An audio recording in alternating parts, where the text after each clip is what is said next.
Yesterday's conspiracy theories, tomorrow's headlines. Most are still asleep, and I ain't talking about no theories, tomorrow's headlines. Most are still asleep, and I ain't talking about no bedtime. Illusion was not a media, and I get your head right. The Greek theorist, illusion was called media, and I every deadline. No longer smashing red wine. The world can hear the smashing chiming feels like no longer smashing red wine. The world can hear the bells chiming feels like the final time is foolish. Obey and then the smash.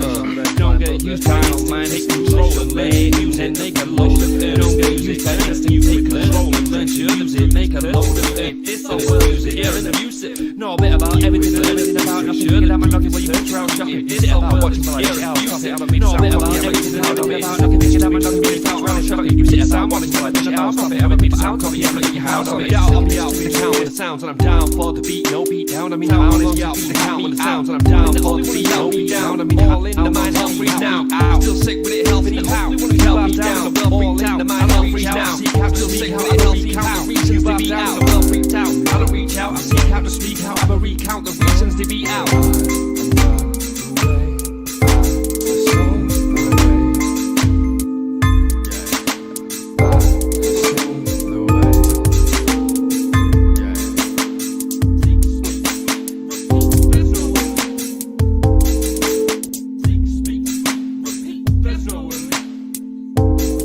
Hello. Welcome everybody to the 509 Divine Pines podcast. I am your host, Joseph Daniel Pena. Thank you for joining in tonight. Guys, it is a chill episode, a Twitter Tuesday, just brushing by things that I might have missed over the summer when I wasn't recording. So, just stick right here and subscribe on down. Please, if you guys could, donate to 509 Divine Pines at Cash App, PayPal, and Buy Me a Coffee. I am a bit devastated over this last summer as I haven't been recording because I've been in a couple car wrecks, and I am healing. I am getting myself back on my feet. I'm just like a bit distraught in general, right? You know, car wrecks are never fun. It can take a lot of toll on you. I don't know why this isn't going onto YouTube. One moment. So, yeah, you know, the wrecks have just been a bit much on my body and my spirit.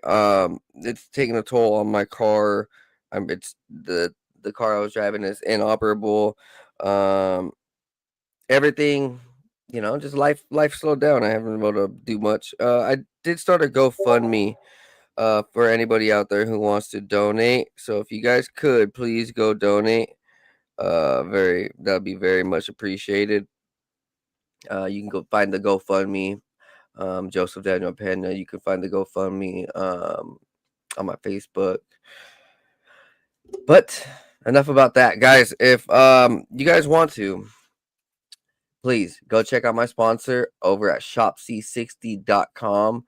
By far the best supplement that I recommend, I take personally, and I love. This isn't them paying me for this ad. This is actually me doing this out of my own free will because I see so many people out there who want a boost in their energy.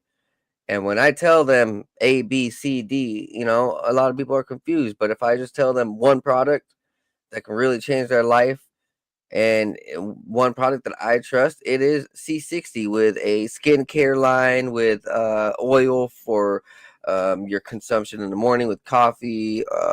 You can have oil for your dogs, your cats, your horses, all sorts of applications with this possible.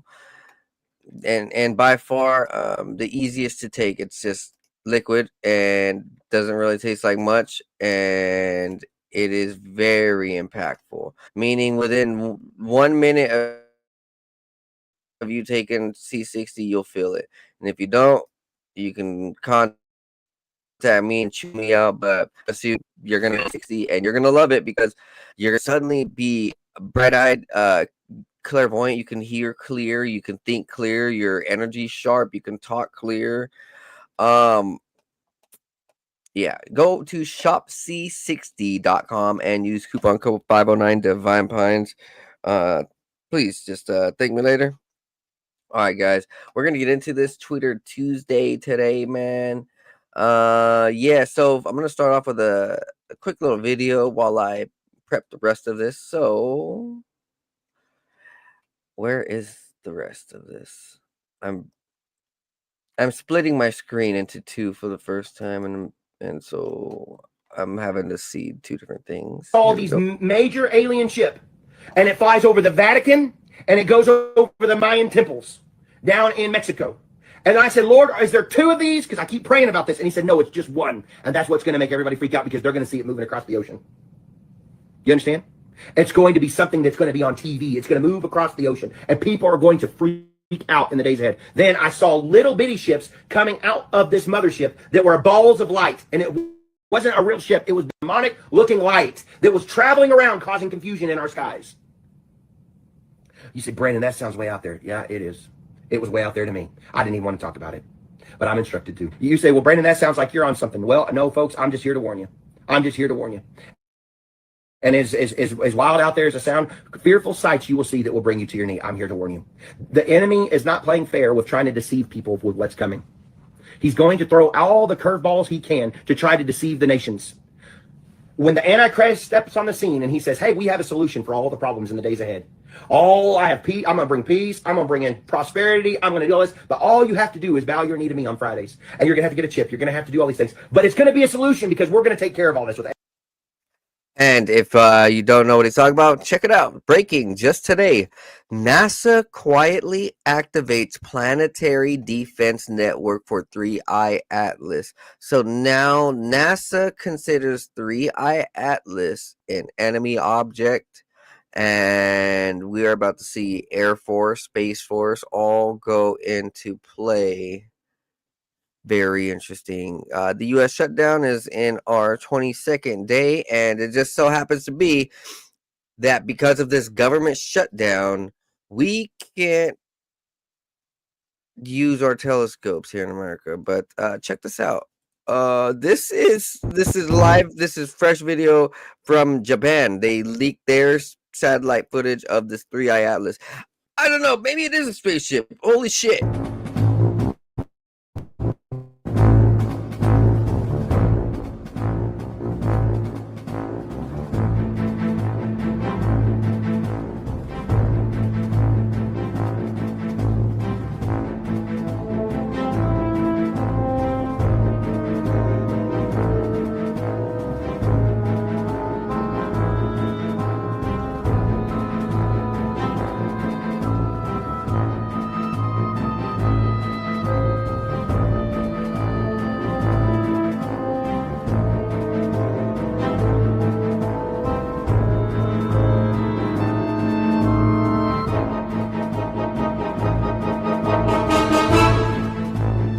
What happened to the video? Apologize, guys. What happened to the video? Oh, there we go. There we go. So let's. I'm gonna back out of this and then zoom in like this. All right, I'll let that play right there. So we're gonna restart it. So 3-Eye Atlas. This is the video of 3-Eye Atlas. That looks insane. So what if Star Trek is right? Star Wars is right about all of this.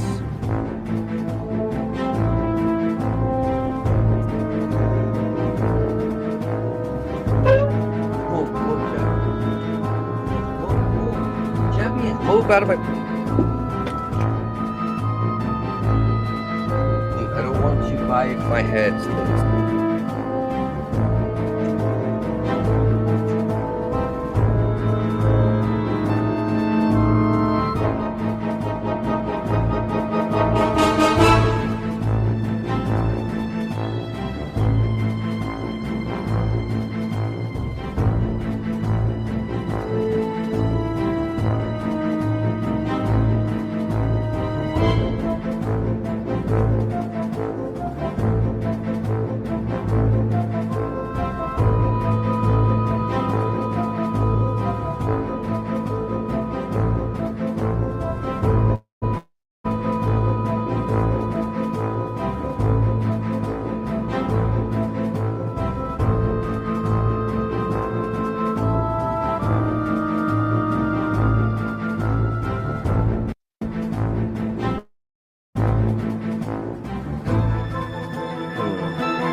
Yeah, guys, this is getting very confusing because I, for a second, thought it was just Project Bluebeam, but it just doesn't seem normal. This whole situation between NASA, Avi Loeb, the American space agencies, and what's going on around the world, it just doesn't add up. Like,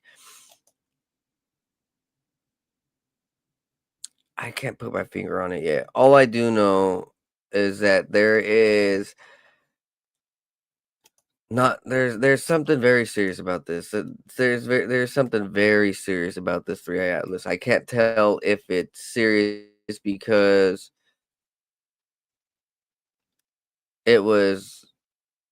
it's fake or it's serious because it's real.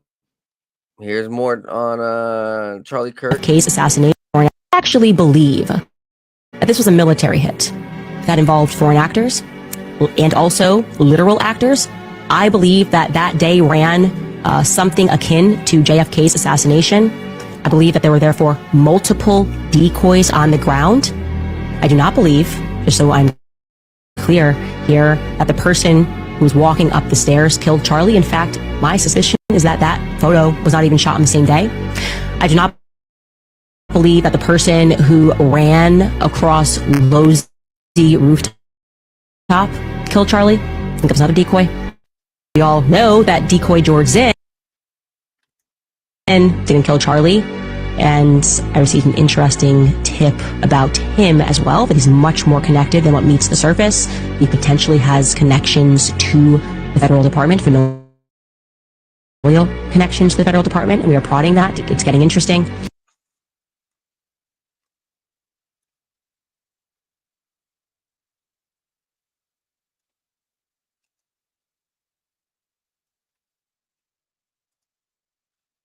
All right, sorry. Anyway, that would suggest that there. Sorry, guys. Not sure why this is suddenly bugging out. Thus, for a total of 4 decoys, like George Zinn, staircase guy, maroon shirt guy, and Losey center guy, none of which I believe actually pulled the trigger. Call it a hunch. I think it's much more likely that Lance Twiggs is the one that is walking in that maroon shirt. His build is nothing like Tyler Robinson's build. Lance Twiggs is thinner. And obviously I'm speculating driving around campus on that day, therefore assisting in the costume changes, likely picking up clothing. And as we broke the story, Tyler was seen at Dairy Queen. And what was he seen doing, as I told you? Dumping clothing in the cemetery. Okay.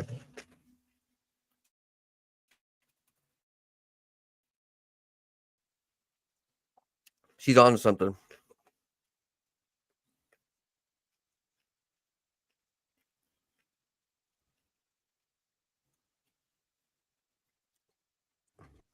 This is check it out. I figured a shot would be a little bit. Basically, I just saw it hit him in the chest, and then all of a sudden just tons of blood gushing right out where his heart is, and then he like fell over and slumped down, and everybody got down and was screaming, and then we all ran. Can you describe just, did he appear to be moving afterward or what? Not at all. I personally believe he was dead on impact. Oh my goodness.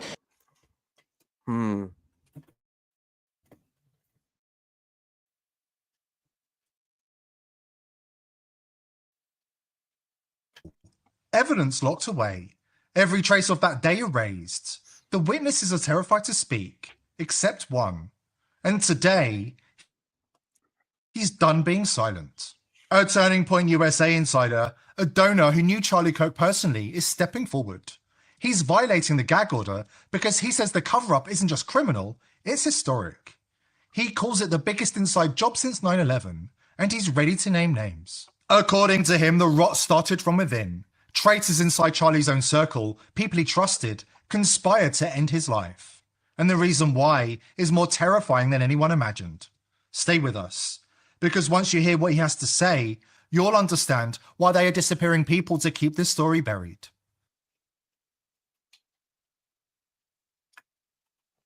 Before we dive in, did you know that Israel has quietly bought up most of the world's most popular VPNs? Ooh.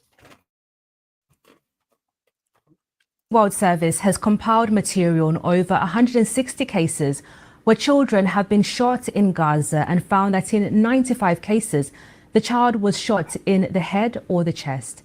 In most of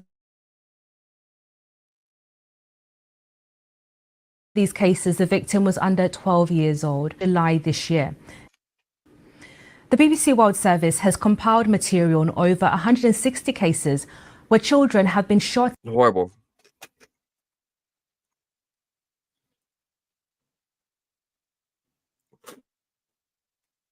This is a Freemason ritual. There's parts of it, but minutes of it. They're very weird. They're very weird. I'm glad to meet you. Give me the secrets of a master mason, or I will take your life. This is no time or place for man, no secrets. Talk not to me about time, place, patience, or the completion of the temple. Give me the secrets of a master mason, or I will take your life. It behooves you in this rude and violent manner thus to demand no secrets. When the temple's completed, if found worthy, you'll then receive them lawfully as I have. You have passed Jubileum. Me you cannot pass. My name is Jubileum, well known for my determination of character. What I undertake, that I do.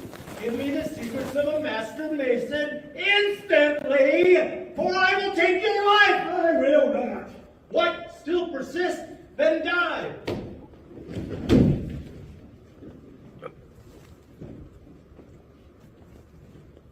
So from the beginning, they are acting, and you wonder why Freemasons and these secret society members are all looked at as actors. It's because they are.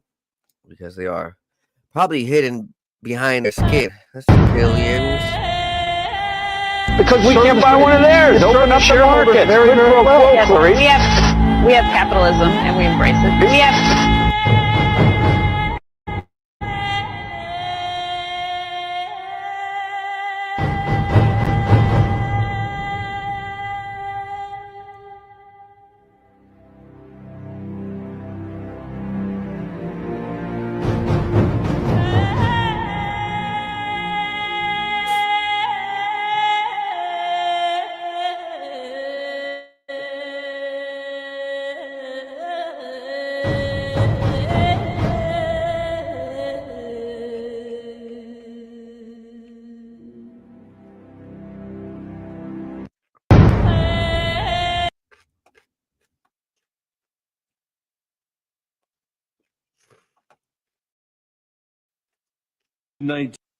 Was a genetically engineered bioweapon that targets black and white people, but spared Ashkenazi Jews and Chinese people. I didn't say it was deliberately targeted. I just quoted an NIH-funded and NIH published study. Did you say that it targets black and white people, but spared Ashkenazi Jews? I quoted a study, Your Honor. I quoted an NIH study that showed that. I'll take that as a yes. I have to move on, I have to move on.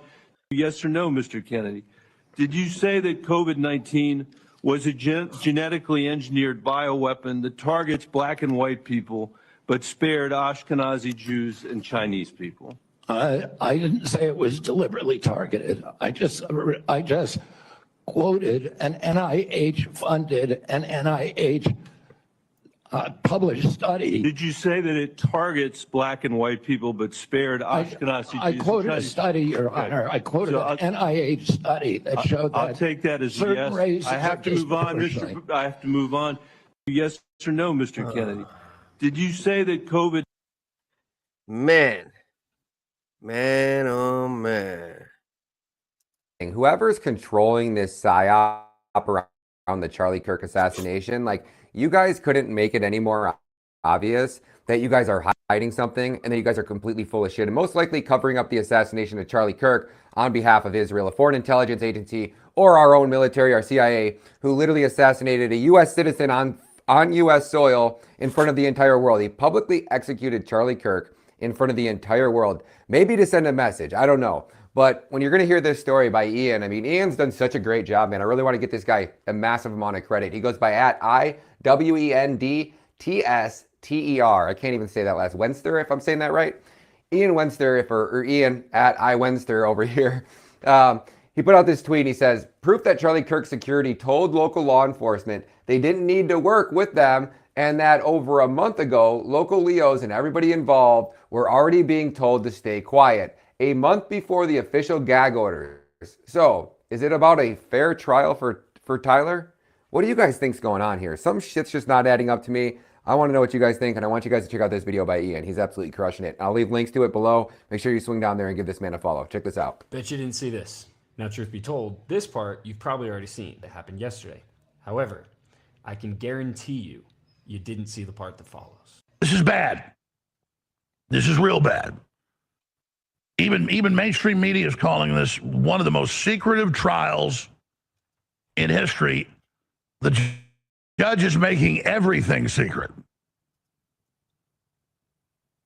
with gag orders, including the police reports and 3,000 witnesses, associates, or anyone that knew Charlie Kirk. They're saying effectively any talk show host that knew him or talked to him is under gag order.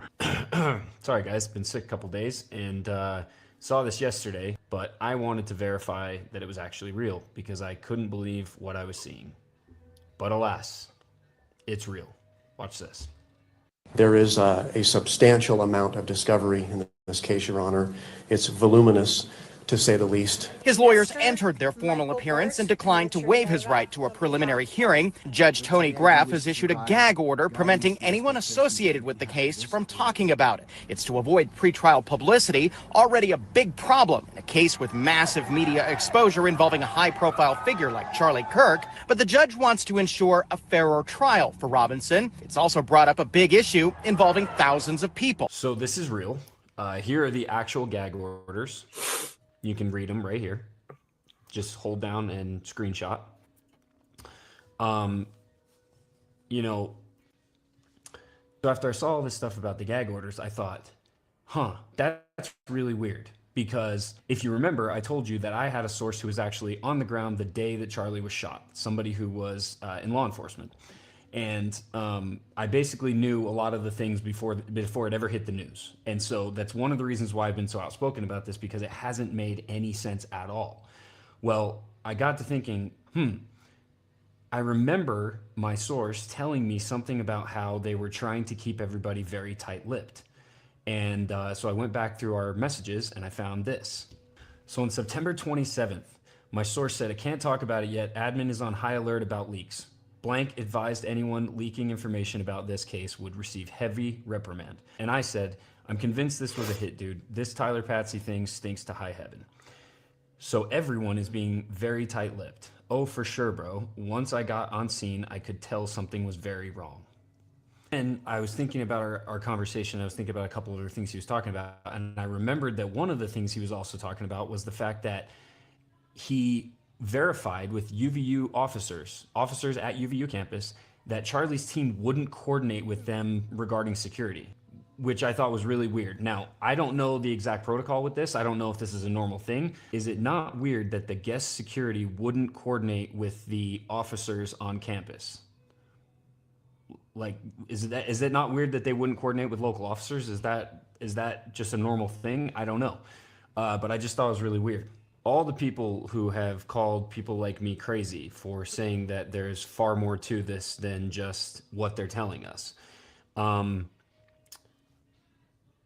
It might be time to start considering that maybe you're wrong, because I'll tell you what, if you want to convince people that there's nothing weird going on with this assassination, if you want to convince them that there are no conspiracy theories and that it really is just what you're telling them, you don't put gag orders on every single person that was involved in it, including all 3,000 of the attendees. You just don't do that. But see, that's what's been done. And so, once again, I'll tell you, there's definitely more to this assassination than we think. We just witnessed our modern day JFK. But hey, I'm just a conspiracy theorist, right?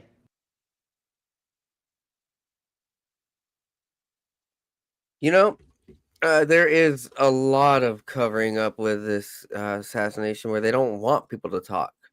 The Turning Point crew, the people at the college, the people at the event. It doesn't make sense.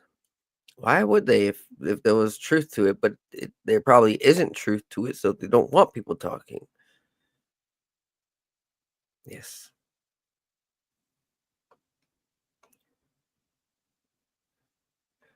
And right here, look. So Tyler Robinson was actually caught on camera in the UVU courtyard at 12:23, but at the same time, he was supposedly on the rooftop. No, they had a stunt double looking like Tyler Robinson.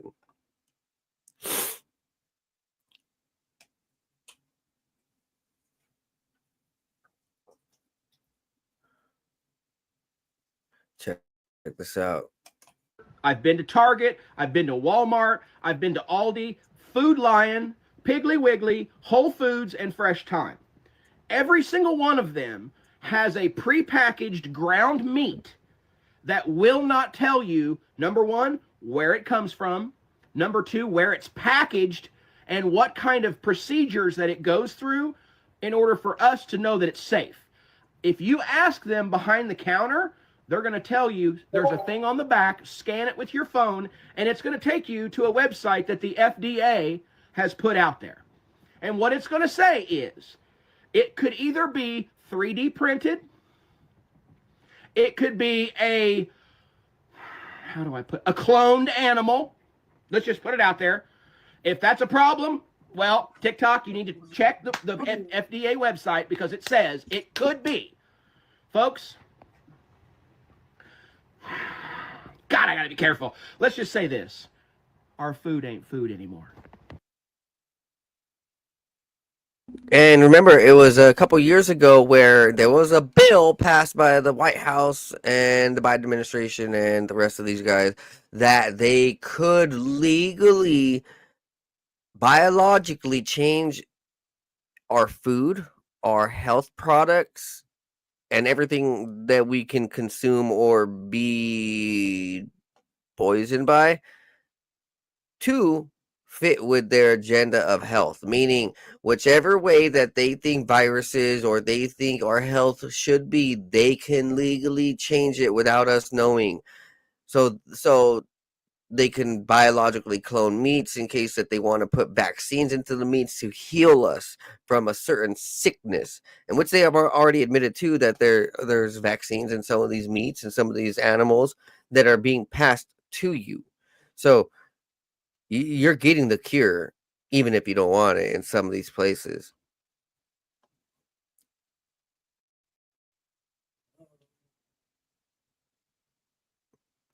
I'm not too sure what we're looking at. This is a U.S. nuclear force conducting data transfer on a frequency. I'm not too sure what that is yet. We're gonna keep on going. So here, check out David Grush. Person presentation with David Grush as the speaker. This was mostly all private citizens, as in professors, lawyers, business people, a few scientists, retired military, current FBI, and other government agency members. In the end, we were allowed to ask questions. Some asked him about this, and what he said was that he was part of an extremely secret program that had figured out how to track and find UAPs in our atmosphere and near Earth orbit. He said his op-ed will include much more details regarding this. It was hosted by Wall Street bigwigs and his lawyer friend. It was sort of a small saloon-style Tom. David also did it for free, even went as far as to fly in to NYC just for this. He had arrived only a few hours beforehand and then left first thing the next day. The idea was to get a group of both skeptics and believers from all these different walks of life for a talk regarding David and the things he has said. Most of the people that left had left as believers, or at the very least believed that David was not lying and truly believed everything he said. He also mentioned a few other things that I haven't heard him say before. Like that, he was told about a UAP that was in our possession that had a diameter of around 40 feet. But once you went inside, it was the size of a football field. They believed that the object was somehow able to manipulate both space and time. He also said that the object was both using and creating energy that was more than a terawatt when measured, which is an absolutely ridiculous amount of power, something along the ions of 1 trillion watts.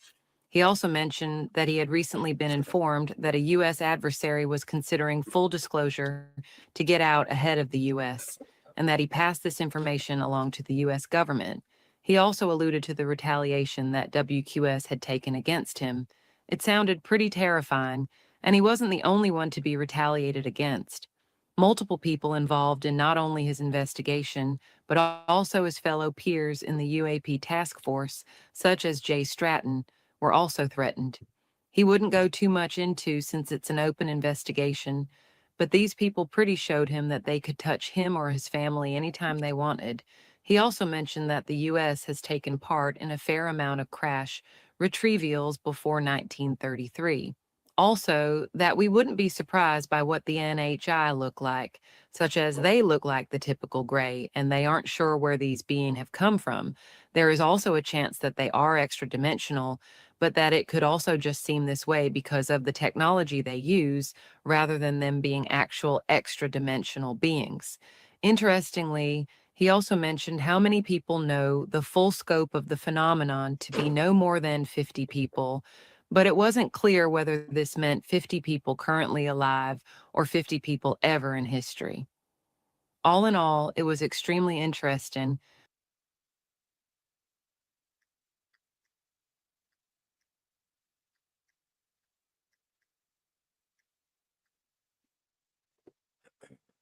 Man, it seems this UFO information is top of the food chain.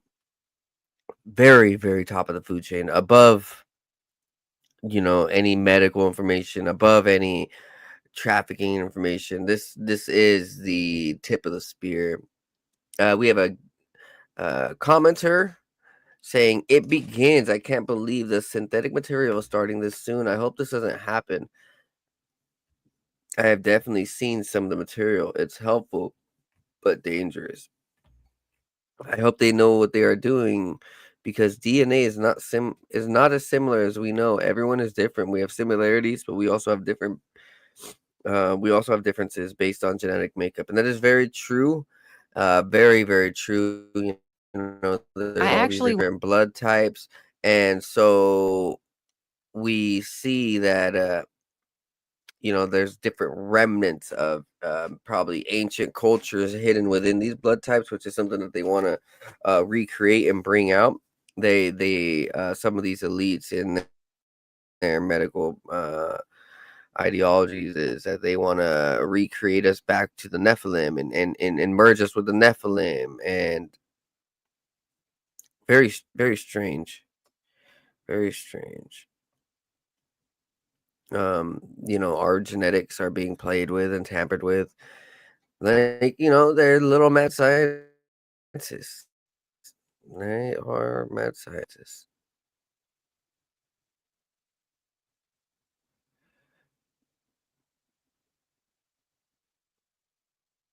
Wow, hear this. This is Ted Cruz talking about America's deals with Israel.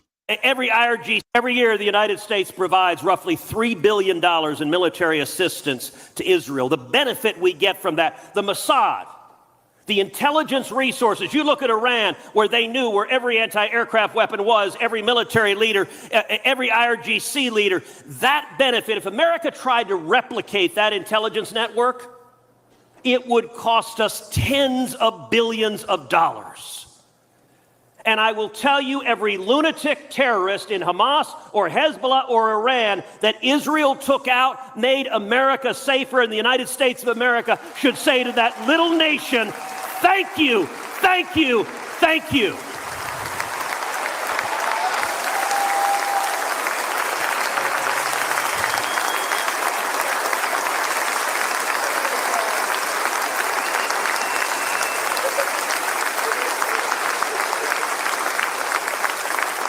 That's why, as a matter of public policy, we should support Israel.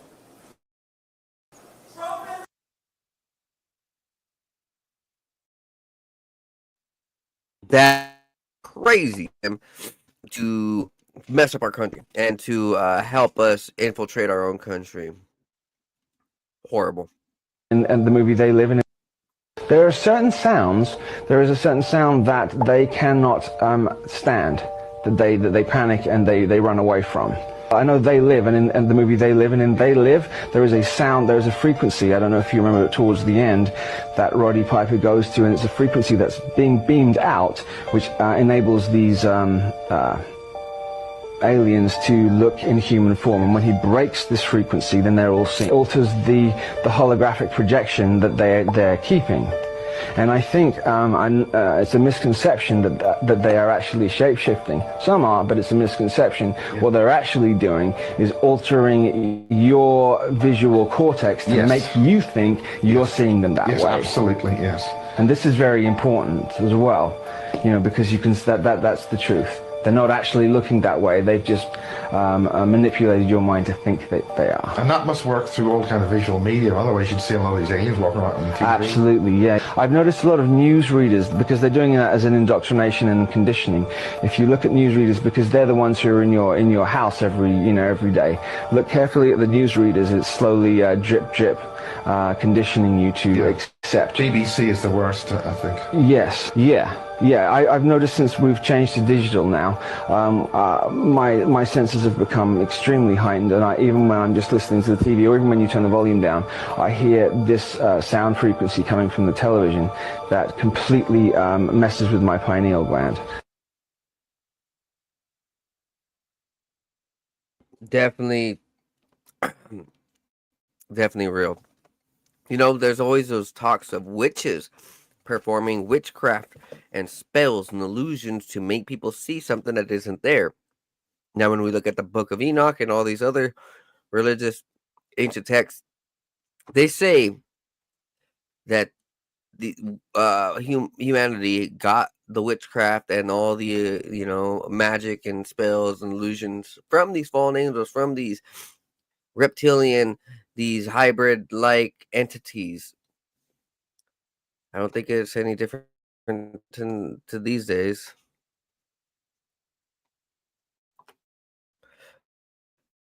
Wow, Owen Schroyer got his own show. Remember Owen Schroyer finally left InfoWars saying that he wasn't being paid enough.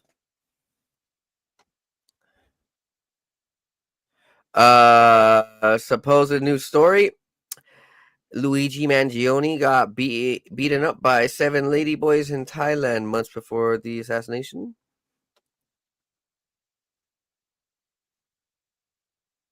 This kind of looks unreal. So the new AI is capturing lighting, and this definitely looks too real in a way, where someone doesn't have that facial complexion and look, because people are so dead inside these days.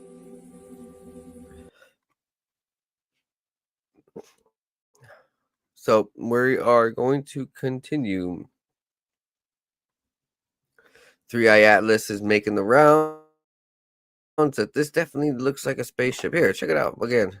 Where they have now shared the first ever close-up image of the 3i Atlas, which is said to be this massive mothership that's heading towards Earth, and supposedly it's going to get close to Earth exactly on 29th October 2025. Now, European Space Agency has just shared some new footage where this is basically what they've been sharing so far. It's a massive mothership-like structure where in between there is just this one spot from which there is a massive light that's emitting out. Now, on October 3rd, this object literally flew extremely close to the planet Mars. And according to the European Space Agency, they've actually revealed this new photo, which is captured by the Mars rover, which they claim is a robot that just keeps driving around in the planet Mars. And as soon as this object got close to Mars, it ended up clicking a picture, and this is basically what it looks like. Now, as you can see, this whole thing has a cylinder expecting before. They said that it was going to be as big as a Manhattan city size, but now they've said that it's probably 1,000 times bigger than what they have previously expected. And the fun part is that this whole object, it only emits light from this particular spot for whatever reason, as though it's some sort of an engine that has an exit combustion, which almost makes the Harvard scientists believe that this could not just be some sort of a random comet, whereas they now My dog is staring at me like a terrorist because she wants my food, and Misty isn't gonna get my food. But she's staring at me like she's about to attack. Jeez, my dog, I swear. All right, we're gonna keep going down. This is the information that I think we should be aware of as far as I don't, don't put your faith and don't like,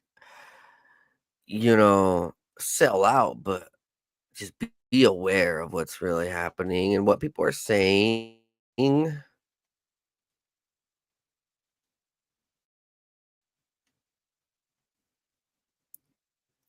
Check this out.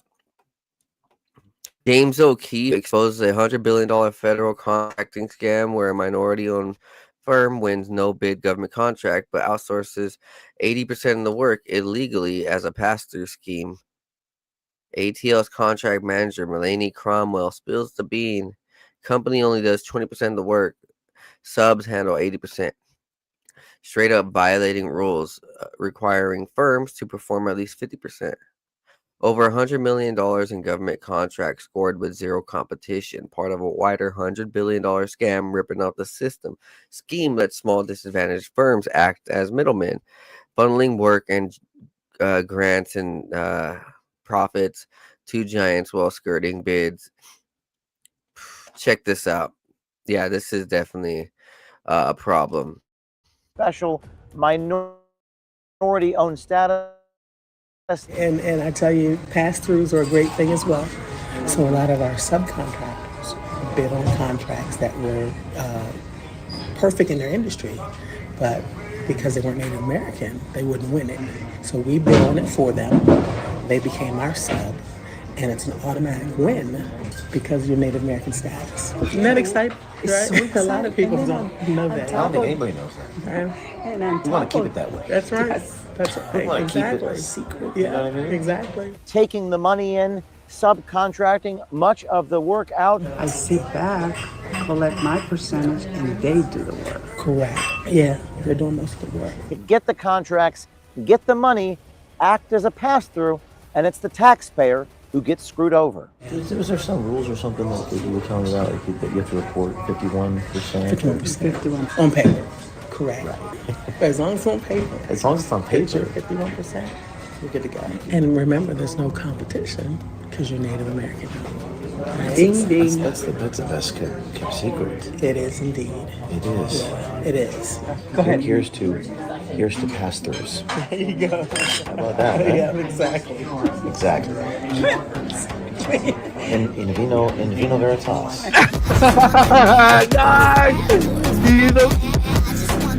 James O'Keefe is a boss. My name is James O'Keefe. Turn that off.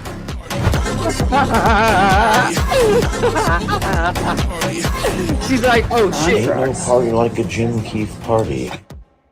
What you're about to see is a microcosm of one of the biggest scams in American history. A scheme that could be costing taxpayers up to $100 billion every year. It's a system long described as an open secret in Washington.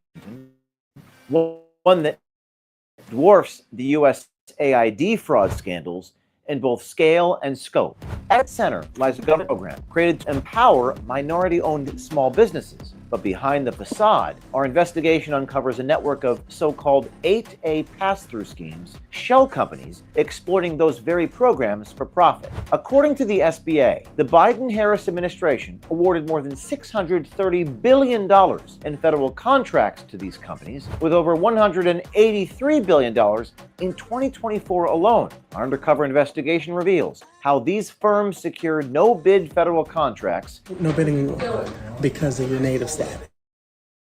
Skim over half of the money off the top, 65% of the money, and subcontract nearly all the work. So we do about 20% of the work.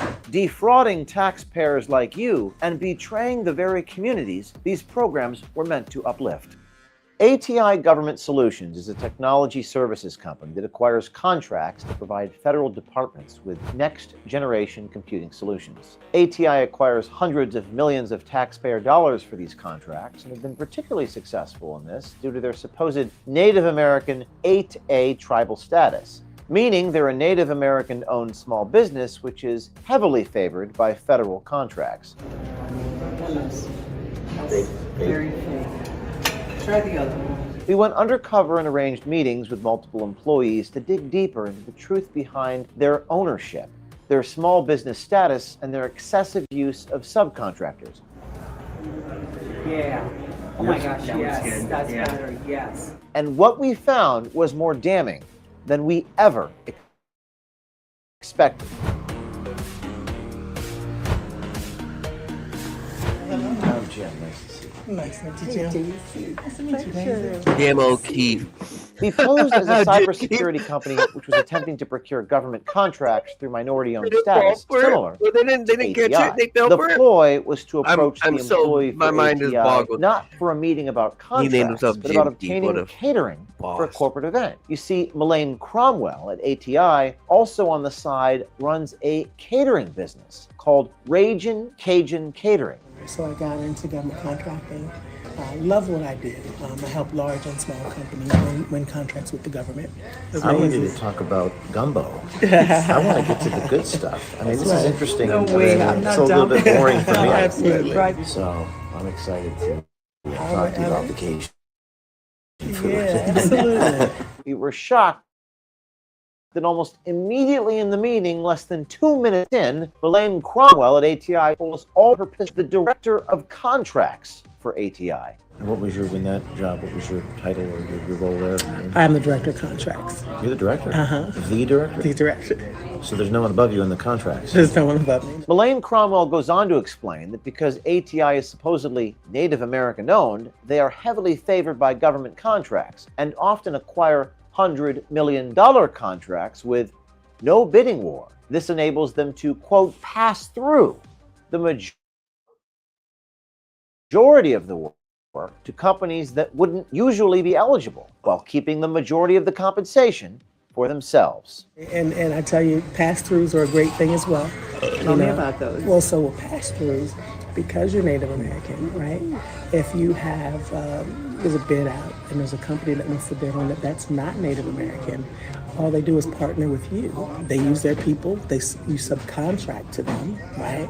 They're your subs. So a lot of our subcontractors bid on contracts that were perfect in their industry, but because they weren't Native American, they wouldn't win it. So we bid on it for them. They became our sub. And it's an automatic win because of the government set aside. You automatically will win that contract because of your Native American status. There's no bidding war. No bidding war because of your Native status. You get it. You get it. A pass-through scheme is when an 8A small business acts as a front to win government contracts meant for disadvantaged firms. Instead of actually doing the work, it passes the contract to a larger, ineligible company, violating SBA rules and defrauding the government and defrauding you, the taxpayers. Isn't that exciting? Right? So a lot of people don't know that. I don't think anybody knows that.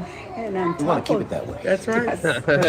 Exactly. Secret. Yeah, You know what I mean? exactly. Subcontracting out some of the development work isn't necessarily a crime. It's actually quite common. However, things appear to take a criminal turn when Melaine Cromwell confesses to us that ATI, the prime contractor here, will often do as little as 20% of the actual software development work and offload 80% of the work to their subcontractors. I sit back, collect my percentage, and they do the work. Correct. Yeah, they're doing most of the work. The people you're subbing to do the majority of the work. So we do about 20% of the work. So ATI do 20%, and their subcontractors do like 80% of the work. 80% of the work. I don't know if we want to share that they do all the work. No, Never. no. Don't want to share that. So we're here outside ATI Government Solutions. This is the building in Frederick, Maryland, where I'm standing. The ATI Government Solutions is housed out of. Now, according to the federal acquisition regulations, specifically the limitations of subcontracting clause FAR 52.21914, the prime contractor in a government contract must do at least 51% of the work. This is more broadly referred to as the 51% rule, and this is what ATI Government Solutions appears to be violating. ATI has a special classification from the SBA that gives the company access to government contracts without competitive bidding. It's called an 8A, a small business that is at least 51% owned by, quote, U.S. citizens that are socially and economically disadvantaged. On paper, ATI is owned by the Susanville Indian Rancheria, a federally recognized Native American tribal entity in Northern California. So does the Susanville Indian Rancheria actually own ATI? And what role, if any, do they actually hold besides appearing as 51% owners on paper? This is the webpage for SFSI, ATI. Oh, ATI. I think I've heard of that. Yeah, that's our technology department. Well, in order to answer that question, we went undercover to meet with the head of the Susanville Indian Rancheria, Arian Hart, and discussed exactly how the business arrangement would work if we wanted them to appear to be the owners of our imaginary company to help us gain government contracts, much like ATI does. We just want to get government contracts. So we need the Native Americans' ownership to be able to obtain that. It makes it easier to get into the 8A contracting, for sure. Yes. Arian confirms that if they were to appear as the owners of our company, it would make it easier to obtain government contracts. Arian goes on to claim that we may need to relinquish 51% of the ownership to them. So really, it's really just coming up with a number that you would want in order to appear to be the owner of our company. Right, and some of that will be determined by the 8A corporation. So we may have to be like 51% owners, right? Melaine Cromwell confirms that ATI is abiding by this 51% tribal ownership on paper. Is there some rules or something like you were telling me about, like that you have to report 51%? 51 on paper, correct. Right. Yeah. But in reality, Right. Exactly. Exactly. Yep. As long as it's on paper. As long as it's on paper. 51%. We're good to go. ATI may be 51% tribally owned on paper, but Melaine revealed to us that ATI was founded in collaboration with the Rancheria by two Caucasian DC executives, Firmage Crutchfield and Scott Deutschman, and that they manage all of ATI's operations. According to a 2024 article featured on Washington Technology, Firmage openly states, quote, "We met with Susanville Indian Rancheria and formed ATI under their 8A umbrella, and we've never looked back." Firmage also states, quote, "We have been around tribal organizations most of our careers, and they are very strong government contractors." So you report to the CEO? I did. What is his name? Firmage Crutchfield. He's the head He's the CEO of ATI. Have you met him? I have. Yeah, he's my boss. Now, is he a Native American gentleman? Or? He's not. No. Believe it or not, he was born and raised in Unique Washington name. D.C. Yeah, very much so. Yeah. What's the name again? Firmage. And this is his fiance. She looks super young. Oh my gosh, But- she's so look. She's the CFO. She was an and she's Olympic swimmer. No way. Division I basketball, right? I said I never did anything in the Olympics. No way. So she's the an Olympic fiance. swimmer. She's She's the fiance of Firmage. Isn't that something?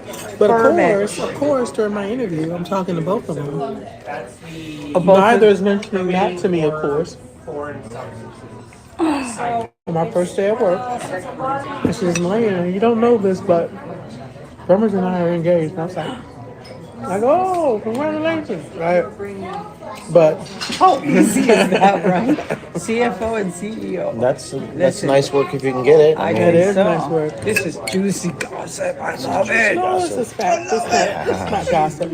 With Firmage Crutchfield as CEO, his fiancée, Olympic swimmer Marina Molyeva, as CFO, and his business partner Scott Deutschman as CDO, it becomes clear that the Susanville Indian Rancheria has almost no involvement in the actual operations of ATI. Arian Hart then confirms to us that in the case of ATI, they are sole proprietors, and that anyone working for ATI works for the tribe, acknowledging that, quote, we are the owner.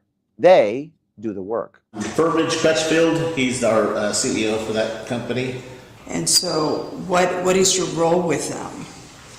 The tribe itself? Yeah. So we are the owner of that company, right? We're the owner of all those 8A companies. We are the sole proprietor, I guess, right?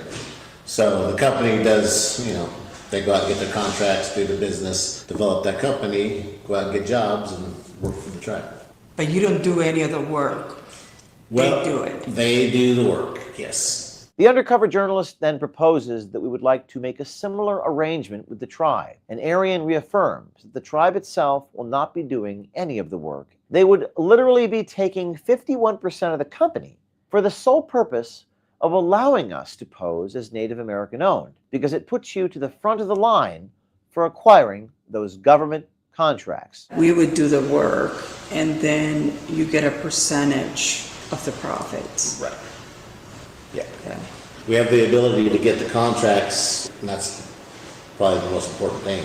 On the surface, this sounds like a well-meaning endeavor by the federal government to bolster minority involvement in profitable industries like construction and software development. However, as you see here, it incentivizes a system which companies have to seek out a Native American tribe to pose as 51% owners in order to obtain a sufficient amount of government contracts, surrendering 51% of the profits to a Native American tribe that does 0% of the work, effectively doubling the cost of the contract for the American taxpayer and having the financial compensation for the person doing the actual labor. Just this past May, in the case of Coussis versus U.S., Stomatios Coussis, an Alpha Painting and Construction Company, secured Pennsylvania Department of Transportation contracts. Despite a satisfactory contract performance, they had deceived the government in their compliance with the disadvantaged business enterprise and were therefore convicted of wire fraud and conspiracy for fraudulent inducement. The Supreme Court, in an opinion by Justice Amy Coney Barrett, clarified that the wire fraud statute focuses on a scheme to obtain money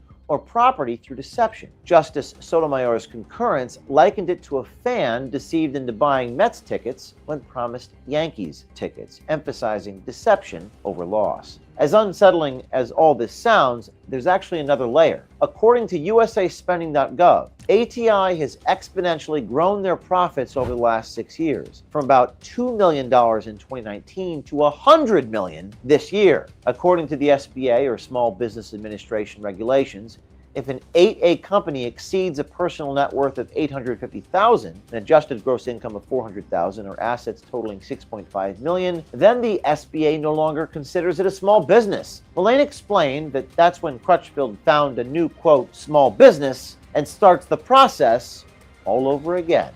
Firmage has been very smart in that he never exceeds the small business threshold, right? So once he gets close to the threshold, he starts another company. They give you so many years to make so much money, to do so good. And then once you get to that point, they stop. Then you just have to develop another corporation to get that one going, right? So you kind of always, before one ends, you start another one to keep on going. So you just change the name, start a new company, and then you're back into the system.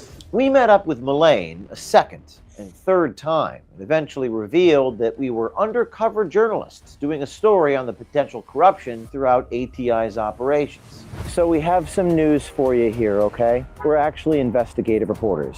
My name is James O'Keefe. I'm an investigative reporter, and you're on about. Okay, we can, but just.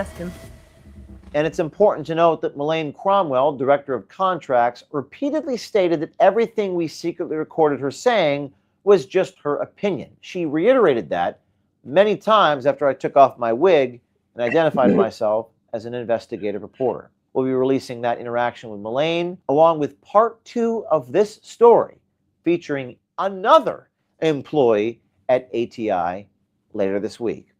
Stay tuned for that. Here's to pass-throughs. There you go. How about that? Right? Yeah, exactly. Exactly.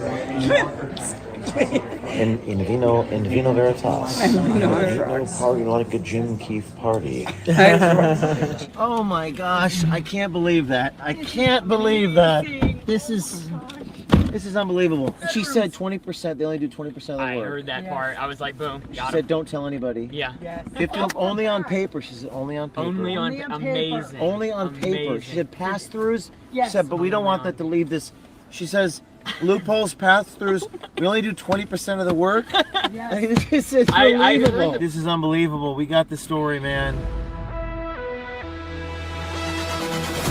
I'm very proud of my team. This story took us about 6 months to do, and I hear your comments that nothing ever happens to these people, that nothing will come of this. Nobody will be arrested. I hear you loud and clear, and let me say that I am on your side, but this is kind of unprecedented here. This is a lot of bureaucracy. These fact patterns about 8As and super 8As and government subcontractors and 51% rules, it gets complicated real fast, and people lose interest real fast. But what isn't complicated is this individual encouraging people to stay quiet about breaking the law, saying she does not want the public to know that they're taking advantage of you and fleecing the taxpayer. So we have now done our job. We have caught people on tape with indisputable, incontrovertible, videotaped evidence of fraud and corruption. One thing about James O'Keefe is that they don't, in the Veritas, they don't pull any punches. They show you their videos. They're very outspoken, very open. And they have done this multiple times where they've exposed corruption. And they are the best. They are the best at it, I'll be honest. I love their work. I love their work.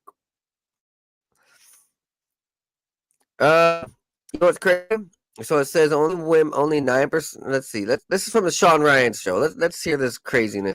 Of women said yes, it is. 40%. Hold on, what about the G-spot? Intercourse is not the most pleasurable activity for women. We asked women, is intercourse the most pleasurable activity for you? I want you to guess what percentage of women said yes, it is. 40%. 9. Wait, what? 9%? Say that intercourse is the most pleasurable activity for them. No kidding. Here's why. It's because when we're having intercourse, we're getting stimulation in our vagina. And our vaginas do not have very many nerve endings in them. Like, think about how intense childbirth is. If we had even more nerve endings there, that would not be a good thing. The most sensitive part of our body as women is the clitoris. The clitoris has about 8,000 to 10,000 nerve endings in it, and compare that to the penis as 2,000 to 3,000. The comparison that I always like to make is that intercourse for a woman, it's like playing with a man's balls. That might be fun, that might feel good, but is it going to be enough stimulation for you to have an orgasm? Definitely not. Hold on, what about the G-spot? Intercourse is not the most pleasurable And you know, activity. Just to be mature about it, I do agree where people are losing sense of passion and lust and sex and procreation because they've gotten brainwashed to only think it's just a quick intercourse and you impregnate them and you're done. And the whole idea of love and passion and finding each other's rhythms is thrown out the window because, you know, they just want it A and B. But it's very more intricate, our sensuality, our body, how we are pleased. There seems to be a whole array, touching, rubbing, kissing, playing with the hair, playing with body parts, all this, right? Because that's more of the human nature, right? So, I mean, I didn't know that the clitoris had more nerve stimulation factor than the actual vagina, but it makes sense though because, as a man, taking my time and like appreciating a woman's body, I see more happiness in them instead of just like rushing the moment. Like, that's what I mean. Like taking, you being more sensual, kissing, touching, all this, like women want that. Women love it.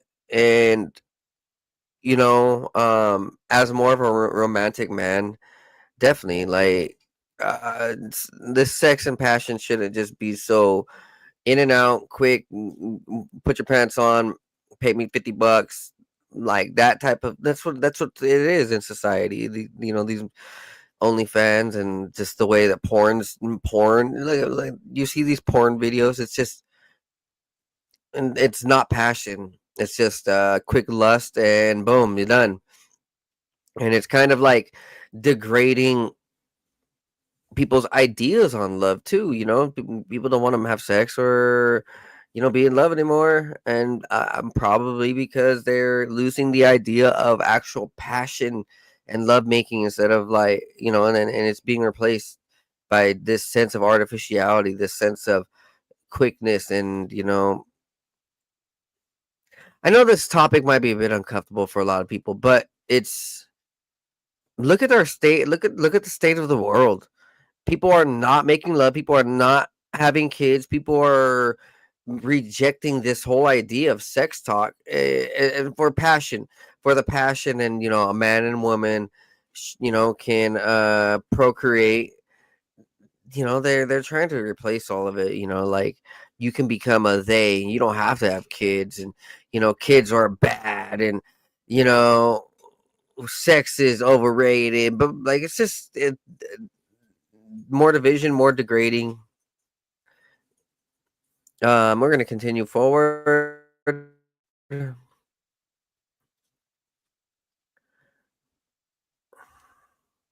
So we found $31 billion.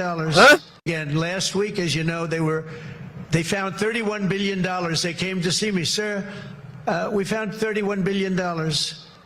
They said, we don't know why. I said, was this a good find or a bad find? It was a good find. It was a plus 31. We're used to finding negative 31s, right, for the last 30 years. I said, check the tariff shelf. Well, those tariffs haven't kicked in. Yes, they did. They kicked in 2 months ago. Check it. He comes back 2 hours later. Sir, you were right. We have an additional $31 billion, billion, not million, Lindsay, billion, that we just found from tariffs. They kicked in earlier than we thought. You were right.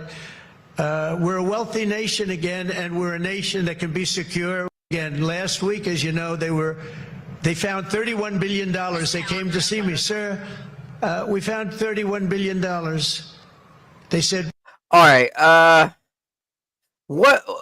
why the number 31 billion? I mean, no, let's just say it's hypothetically real, but like 31 billion, what's our country gonna do with that? We're in debt 7 trillion. 31 billion to 7 trillion is like a sliver of pie out of the whole thing. Man, it almost seems like America is in a debt that they just cannot get out of. Check this out. Report: planes and helicopters are dropping millions of live genetically engineered rabies vaccine baits. Airdropping oral rabies vaccine. Remember how I covered last year during the fog and during the strange, fogs that were showing up? In Florida, there was a scientist, a doctor, who tested this fog, or tested the genetic material inside of the fog that was being dropped down from the sky, and it had genetic material. It had viruses and different things. So let's hear this. In 6 states. Well, this is from the Department of Agriculture. The United States Department of Agriculture is dropping oral rabies vaccines in states to stop the spread of rabies in October in a bid to stop the spread of the potentially deadly virus. This is happening in Alabama, Georgia, North Carolina, Tennessee, Virginia, and West Virginia. And they are going to be the recipients of the airdropped vaccines this month in October, according to a statement from the agency. The USDA did not provide a starting date for the process. One project will cover areas in North Carolina, Tennessee, Virginia, and a small area in West Virginia to distribute 634,000 oral rabies vaccine baits via vehicles, airplanes, and helicopters, the USDA said. Another 410,000 of the baits will be distributed in Western North Carolina and Northern Georgia. 690,000 baits will be dropped in Alabama, Georgia, North Carolina, and Tennessee, and 718,000 baits will be distributed in parts of Northeast and Central Alabama. Several other states, including parts of Pennsylvania, Maine, Western New York, and Ohio, started receiving the vaccines in August, said the USDA. Part of Massachusetts started receiving vaccines in September. Areas in several other states, including portions of Maine, Western New York, Ohio, Western Pennsylvania, and other areas of West Virginia, began receiving vaccines in August. Wildlife rabies poses a significant risk to domestic animals such as livestock and pets, Dr. Michael Watson, USDA official involved in the program, said in a statement in August. And by reducing rabies, we are safeguarding human and animal health and so on and so forth. Now, you may think that that sounds perfectly okay. They've been doing this for a while, managing rabies. It's important to manage rabies. Take a look at this article from John Fleetwood on Substack, though. USDA. Oh, sorry. Think my dog drops pressed. live virus containing rabies edibles from helicopters, airplanes across the United States, leaving persons at risk for vaccine exposure and vaccine virus infection, CDC. Lab-engineered Frankenstein virus makes animals contagious for weeks, putting humans at risk and raising informed consent concerns.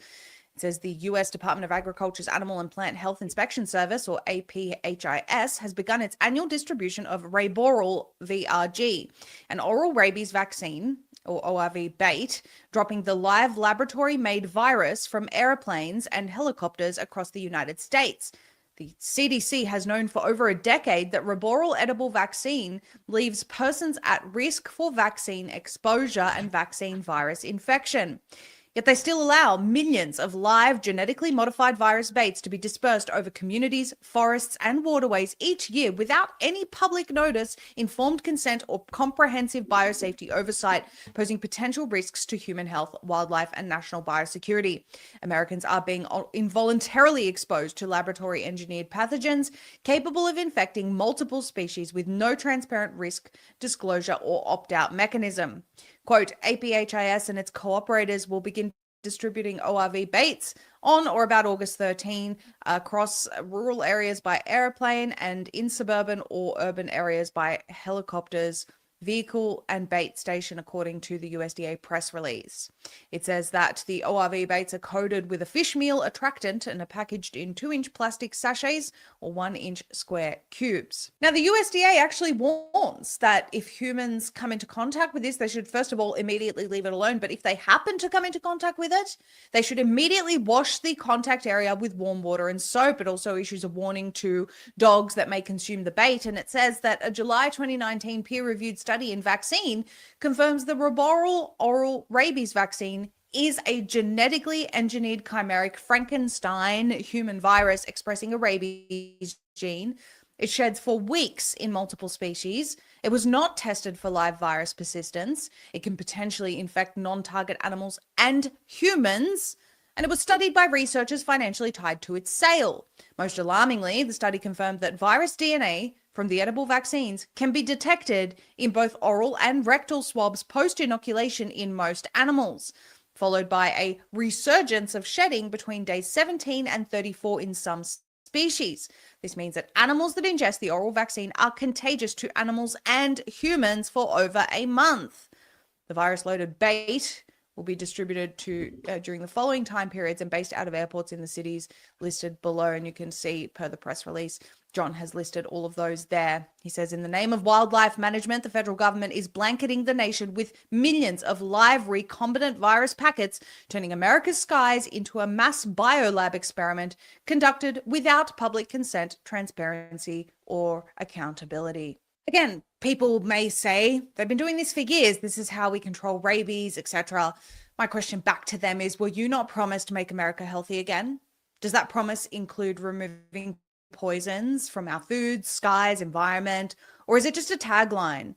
Because while efforts are underway by RFK Jr. for some reform, we're seeing Pfizer and AstraZeneca being given a redemption tour at the White House, Albert Bourla being praised by President Trump for the great work he did during COVID. Geoengineering is still taking place, and for some reason, Americans still have to tolerate lab-engineered viruses being dropped from aircraft, which they admit can and does shed to humans, with zero informed consent, which would include actual information about the potential short or long-term health outcomes of this practice. Has anyone in the government ever told you about those things, or do they just continue to run with the safe and effective line and we're supposed to just gobble that up? If we want actual reform, the distribution of any vaccines that have the ability to shed and cause unknown safety outcomes should have been immediately stopped day one. But with Brooke Rollins as the head of the USDA, it doesn't seem we're going to stop being subjected to potential poison anytime soon. We want to tell you about Block Trust IRA, bringing access to cryptocurrency wealth to real Americans. Their Animus AI trading platform works 24/7, analyzing market data and executing advanced crypto strategies that are beyond simply buy and hold, helping true Americans build impressive wealth. There's a reason their system was named the #1 crypto technology platform by Bitcoin Magazine from over 1,500 global competitors.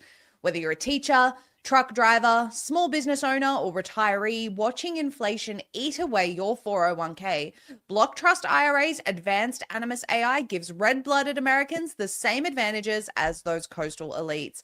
Right now, their clients are seeing over 250% returns on their investments, and with military-grade security, investments are protected by up to $200 million. Visit dailypulsecrypto.com and find out how they can help you join the financial revolution that's finally giving forgotten Americans access to the greatest crypto wealth opportunity in history. For a limited time, they're offering our viewers up to $2,500 in bonus crypto when you open an account. Crypto created 80,000 new millionaires last year. Why not you next? Visit dailypulsecrypto.com. That's dailypulsecrypto.com.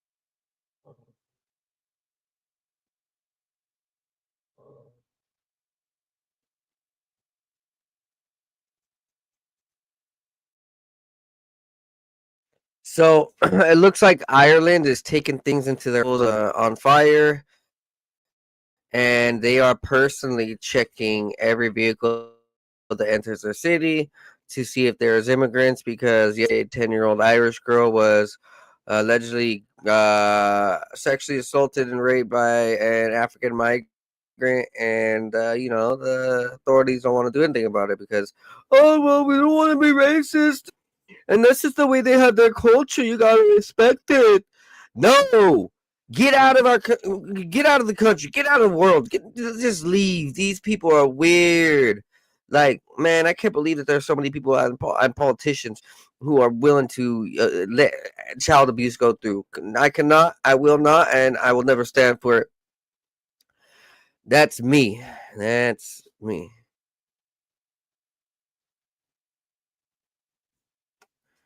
Here, let's look how clean that line of sight is. I don't know if you can see my cursor, but it's here in this mess of trees towards the bottom, and it just gets a nice line of sight over the highway, across the canal, right over to where President Donald J. Trump boards and deplanes the presidential plane. So I look at this and I think, what is the best way to find out if this had been searched on Google Trends? I can't do a search for like mess of trees near Palm Beach Airport. That won't work.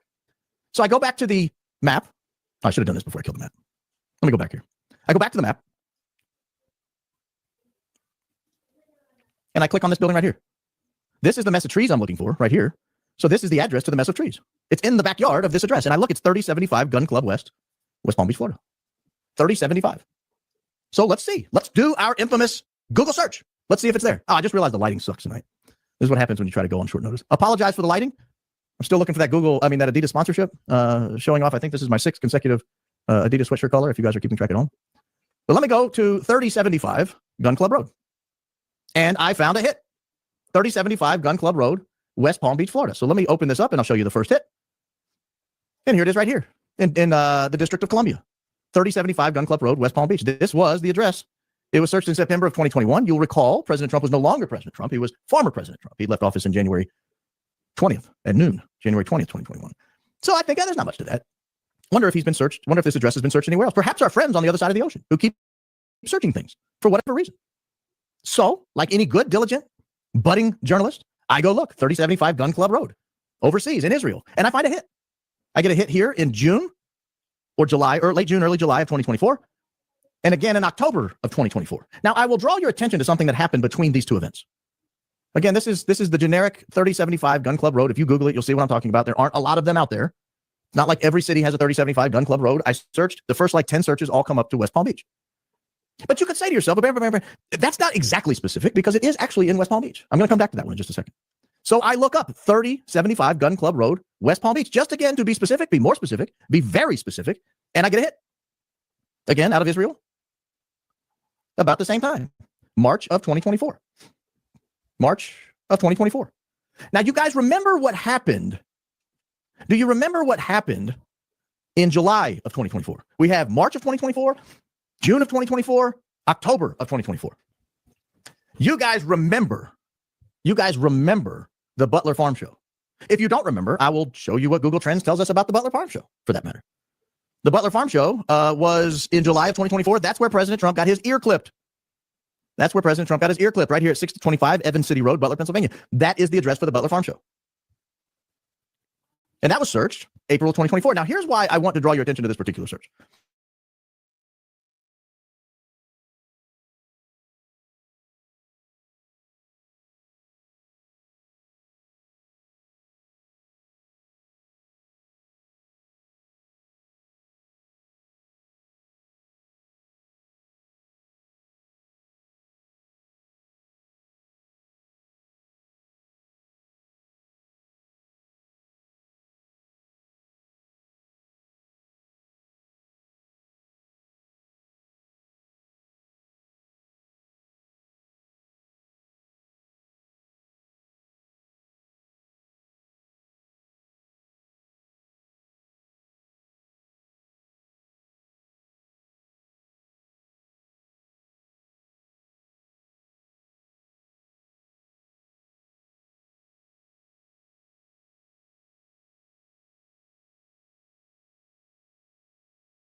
Because somebody in DC was searching this before it happened.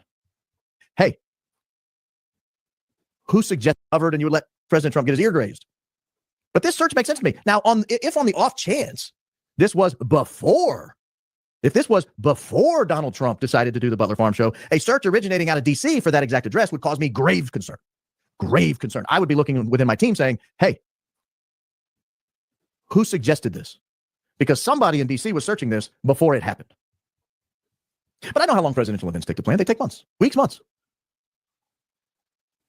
So the Butler Farm Show event took place, and I'm going to go back to what I was showing the first time here. The Butler Farm Show event took place between the two search nodes. This is kind of a bimodal distribution here. The two search nodes. So here you have out of Israel, 3075 Gun Club Road. This is June or July. This is before the event in Butler, Pennsylvania. And this is after the event when it's becoming pretty obvious Donald J. Trump will secure the presidency. And in between here is where he got his ear clipped in Butler, Pennsylvania. I'm just very curious who, using an Israeli IP address, was searching this location where we now know for a fact a sniper nest has been located.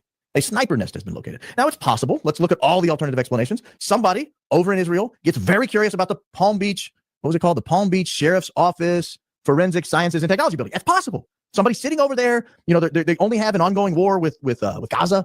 They've got regional conflicts going on all around them, and maybe someone kicks their feet up on the desk and says, gentlemen, have we yet determined where the Palm Beach Sheriff's Office Forensic Sciences and Technology Building is located? I mean, it could be that easy. It could be that innocent. Could be. But one wonders, when you find a sniper nest located at that address, one wonders when you're searching the address the week before there's an assassination attempt on President Donald J. Trump's life, and then the week or two before the election, where it looks like he's probably going to win, one does wonder, is this related? Might this give the FBI, the Secret Service, Might this give Florida police, the Palm Beach County Sheriff's Office, might this give them something to start researching?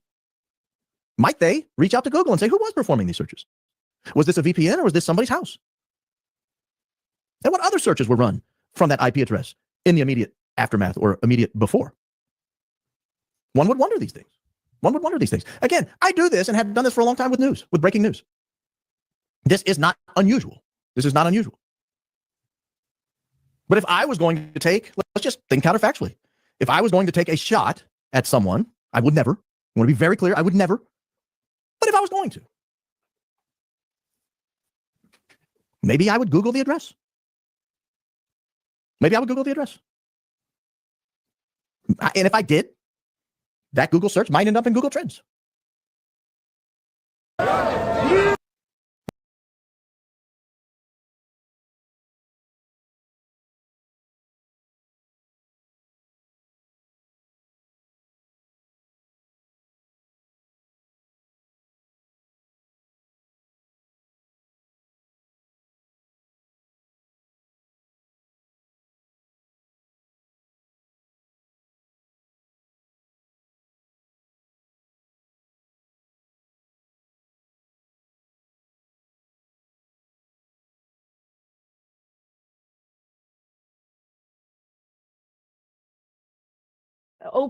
There's a door, open, a round door, you know, like in the Stargate.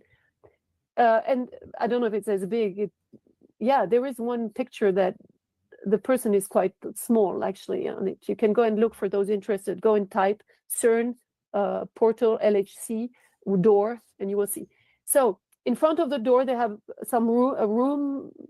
They probably have many doors, but they have a room, and they sit around the table. And I said, so yeah, what happened? He said, well, an entity came from this portal, and like What? sat at the table. And I was like, but how is this entity? What do you mean entity? Is it a person? Is it an alien? What color are they like us? And they couldn't answer anything. They said, no, it's not. We know. We just know it at CERN, and they cannot describe it, but they have it secondhand. It's not third, fourth. It's a very good friend who knows. That's right. Okay, I have to find something more because that's not enough. I mean, Even she knows it's not enough. I mean, she is a scientist, you know. I said, can you have proof? And is there a proof that they bring that is give something? There's some document, and they said that this entity the second time took a scarf and left a scarf. I said, what type of scarf? And they don't know. They don't. They're not into the detail. They were really into the event and not the detail. And this entity left again. So that's the short scoop that started me going and trying to look for that. And so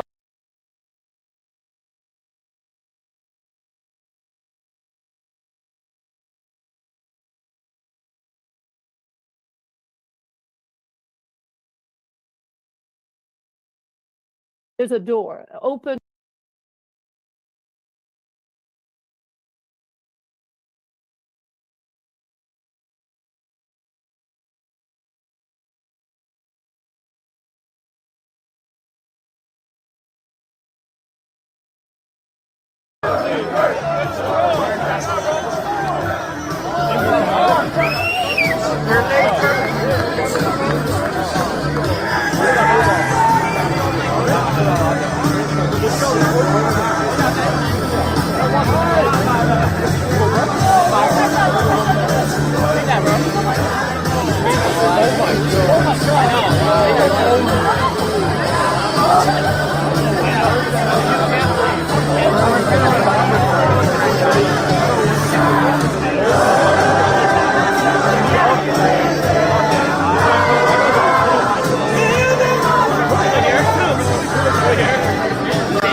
I'm trying to see.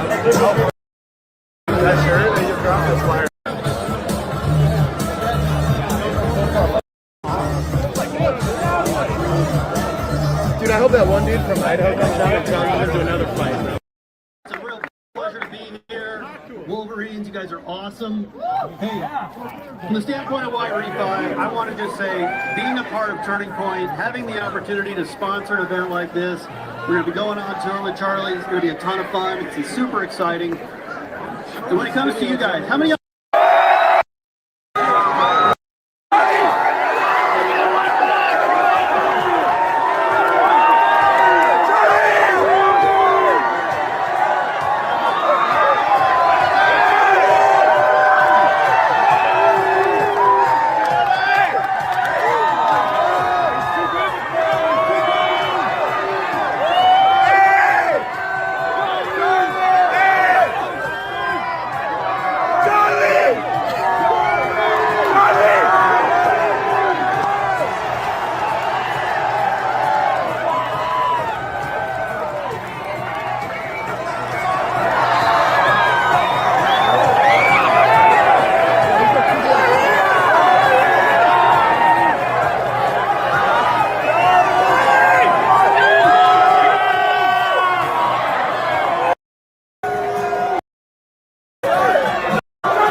That's a lot of people, Utah, I'll tell you what.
Resident here.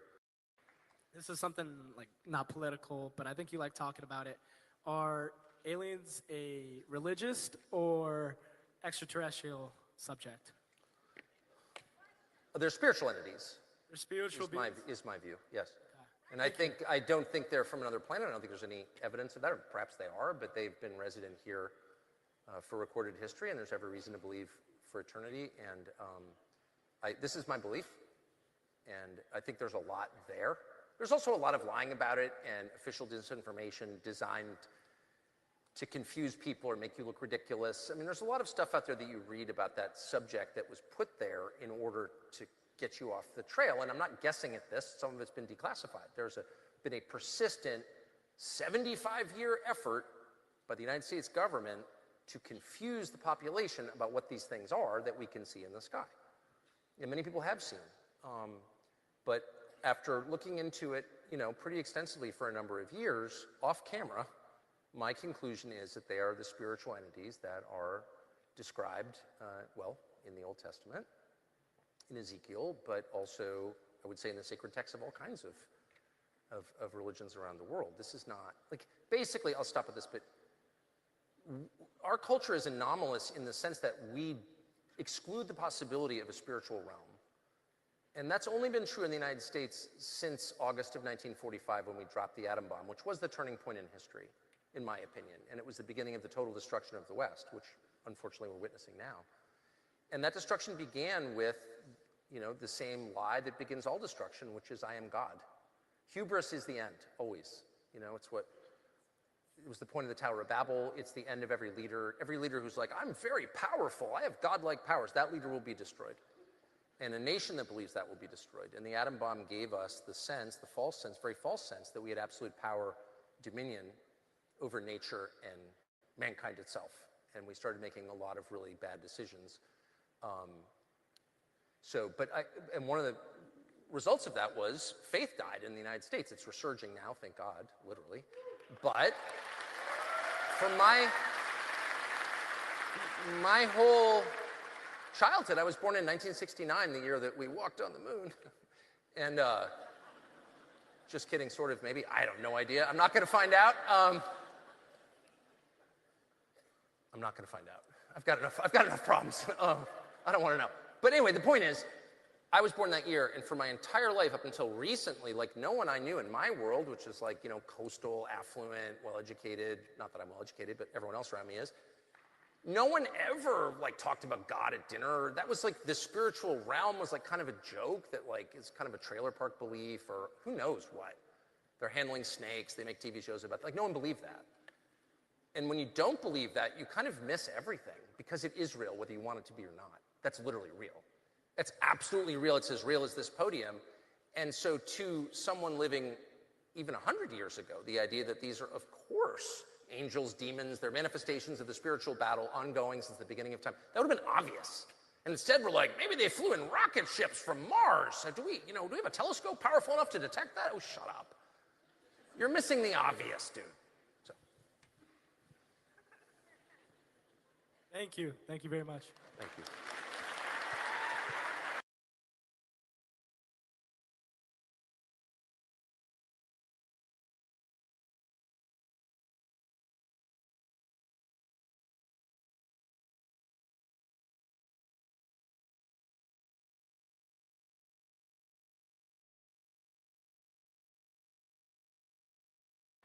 This is something.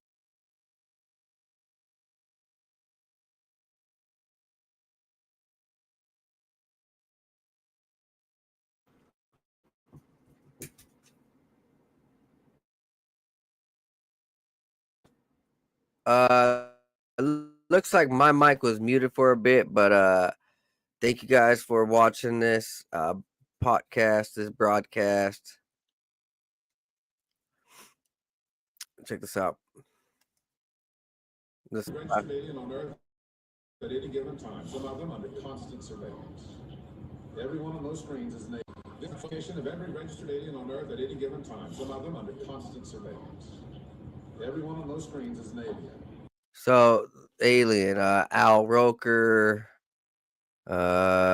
seems like some of these biggest people on Earth. In public, they're as normal as you are, but in private, well, you'll get the idea.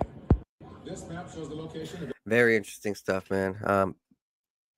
This is just a chill episode, brushing by ideas and news pieces and collection of clips. Thank you guys for staying tuned. Thank you guys for staying true. Please like, subscribe, and share. Tell everybody around that this is going down. I air at 9 p.m. Pacific Standard Time, Monday through Thursday. And I air to Twitch, YouTube, and Rumble. On other platforms, my content may appear. So just look for me on the internet and you will see me. Thank you guys. Be blessed. Be high. See you guys next time on the 509 Divine Pines podcast. Peace. I love you guys.